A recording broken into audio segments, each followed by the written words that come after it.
రేపు అక్టోబర్ 31న Baahubali part 1 part 2 movie release చేయబోతున్నారు మన ఎస్ఎస్ రాజమౌళి గారు.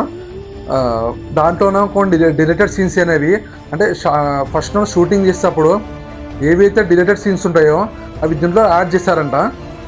దాంతోపాటు కొన్ని సాంగ్స్ కూడా తీసేశారని చెప్పేశారు. పచ్చబొట్టేసిన సాంగ్ ప్లస్ మనోహరి సాంగ్. దాంట్లోన బాహుబలి కొన్ని ఎంట్రీ సీన్స్ కూడా డిలీట్ చేశారని చెప్పారు. 2 పార్ట్స్ మొత్తం కలిపి 5 hours 35 minutes అయితే దాంట్లో కట్ చేసి కొన్ని సీన్స్ యాడ్ చేసి పెట్టేసే లోపు 3 hours 45 minutes అనే మూవీ అని టైం సెట్ చేశారు ఎస్ఎస్ రాజమౌళి గారు.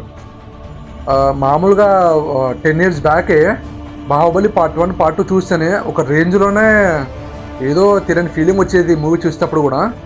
ఇప్పుడు రెండు ఒకటే మూవీ కలిపి ద బాహుబలి ద ఎపిక్ అని యాడ్ చేశారంటే అది ఇంక ఏ రేంజ్లో ఉంటుందో మనకు చెప్పాల్సిన అవసరం లేదనుకుంటాను. Thank you so much. జై హింద్.